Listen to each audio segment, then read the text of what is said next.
Abdi ustaddır ben derilinne, Kur'an tefsir etti Türkmen dilinne. Hemişe fealdır İslam yoluna, Allah sana kuvvet versin abdi. Ustani Gülistan benderde yaşan, seni tarif etsem yürekler coşar. Tefsirini okan koşkular oşar, Allah sana cennet versin abedi. Çehresi nurana açıktır yüzü, Kur'an'a yaraşar şirindir sözü. Tefsir yazıp hoş hal eyledin bizi, Allah sana paydaş versin abedi.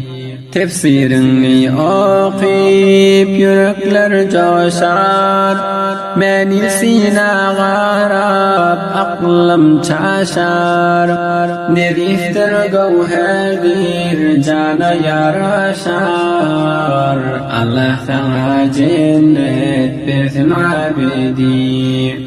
30 yıllar zahmet çektin Kur'an'a, menisini ravşen ettin cahana. Emri ma'ruf nehi münker hem dina, Allah sana iman versin abedi. Hıtmet kudar bolip ben deriline, hidayet eyleyip İslam yoluna. Kur'an-ı yazıptır Türkmen iline, Allah sana cennet versin abedi.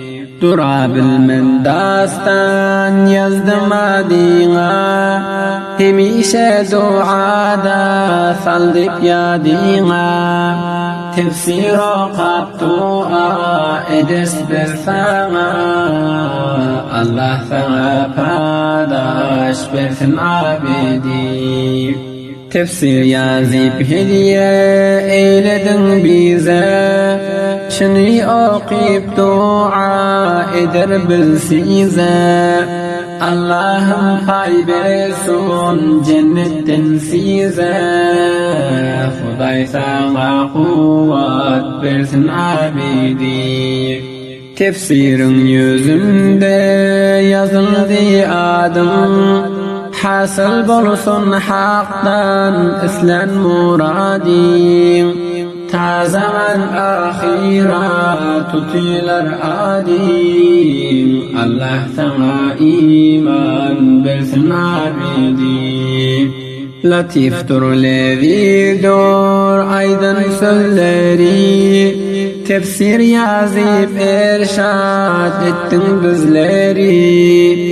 Cana yokumlidur aydın sözleri, Allah sana kuvvet versin abedi. Nemuna boliptur Türkmen iline, seyredip geziyendur derya boynuna. Köp zahmetler çekip dinin yoluna, Allah sana paydaş versin abedi. Devat kalem mübarektir elinde, emr ma'ruf nehi münker dilinde. Tefsir yazıp koydun Türkmen ilinde, Allah sana paydaş versin abedi. Tefsirin göründe yürekler coşar, muhabbetler senin aşkına düşer. Allah nasip etse cennette yaşar, Allah sana cennet versin abedi. Aderi sözlerim beyan eylerim, Ustadın tarifin ayan eylerim. Hidayet yolini haktan dilerim. ثنا قوات بيتنا بيدي الله ثنا جنة بيتنا